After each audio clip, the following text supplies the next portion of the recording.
Well, I disagree with the previous speaker. I think you only have to look at my own constituency, where we have two councils, Dublin City and Fingal, who operate like totally different countries almost in many infrastructural planning and other matters, and where there's a key need to have an all-Dublin approach for the good of the citizens. I mean, a lot of people in my own constituency and the neighbouring Fingal, or the part of Fingal constituency, they don't care what local authority they live in. They live in Dublin. I know we have a Fingal hurling team and so on, but there's a single Dubs, there's a single culture. And I think the proposal, I warmly welcome this bill, a very comprehensive bill of the Green Party. And indeed also the bill last night from Fianna Fáil, though I think we should just go ahead and do it and create the Office of Mayor of Dublin for 2019. Some things in the Green bill I think are very comprehensive in the first chapter and the second chapter on the Mayor itself and the regional authority. I'm unsure if we need, in fact, another CEO along with the Mayor, actually, because the Mayor surely would be the Chief Executive, and obviously housing and transport that you have in Part 4 are clearly utterly critical. As Deputy Coppinger has said, we have lost control of water and drainage, we've lost control of waste collection, both of which I bitterly opposed, and I would restore them tomorrow if I was in that minister's seat over there to local government. But I think broadly, having a single, a front elected person for Dublin, not unelected bureaucrats. As you know, Cathaoirleach, local government really only started in this country in any way, shape or form in the late 19th century.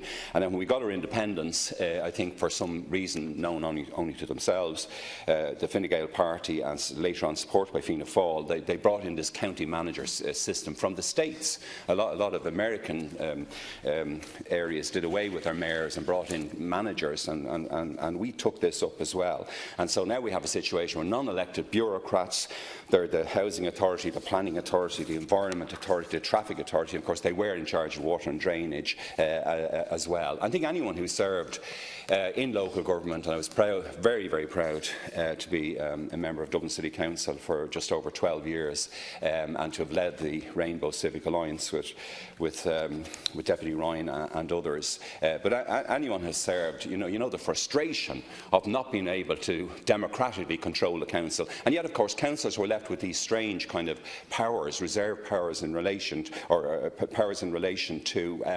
rezoning. Like, why on earth was that power left with them, or indeed in relation to commercial rates?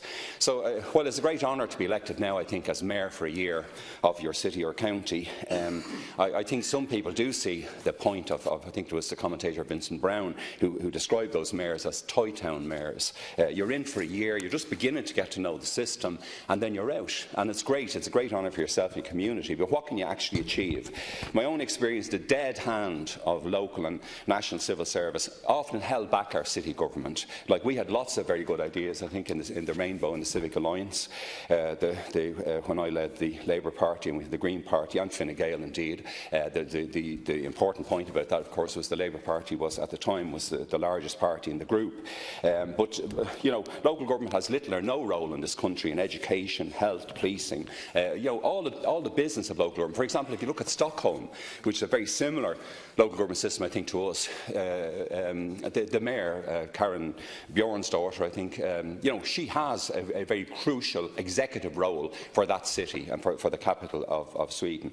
Now, I do think we do look abroad. We have seen mayors who've come into American cities, who have done a good job, who have seemed to express the culture of the city. People did mention Giuliani and Bloomberg. Might disagree with their political orientation. We've Mayor Bill de Blasio at the moment in New York, but they did seem to be able to get the city bureaucracy moving for the people, and to have done things in relation to public transport and so on that the councils simply weren't doing. We've seen Dublin City, two of our twin cities when I was a councillor, San Jose and Liverpool. San Jose I think has always had a mayor. Liverpool, of course, is going to elect a mayor next year, and the distinguished politician Andy Burnham, I understand, is the Labour candidate.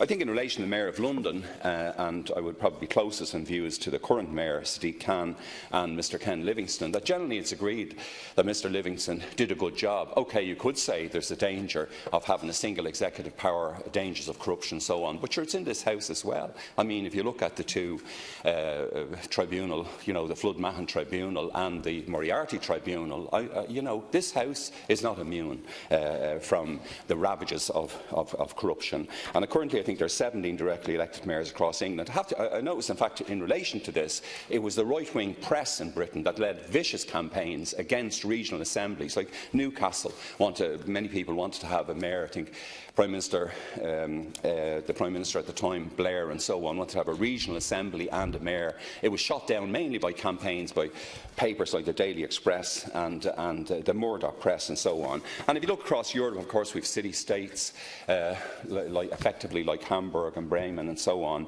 where you do have a very local democratic. I mean, really what we're talking about here is democratic control of the local functions. That's the key thing.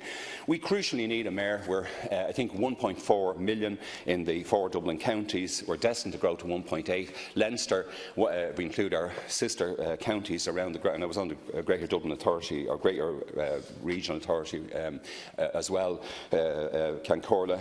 I think we're going to have the population of Wales, and having a focal point, I think, of democratic control for that is critical. But we know what we need in transport infrastructure, above all in housing. You know, it's so frustrating day after day to come in here or to watch the governments in the last 5 or 6 years do little or nothing, produce no houses, the four counties in Dublin, and I can't believe that somebody who'd have to stand for re-election wouldn't have done better, and that's the very fundamental point.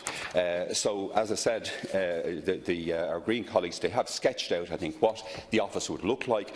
I think democratic control would be important. We have to remember too, by the way, Cian, that Dublin may soon be the only European Union capital in these islands, and most of our sister capitals do have a seriously democratic local administration.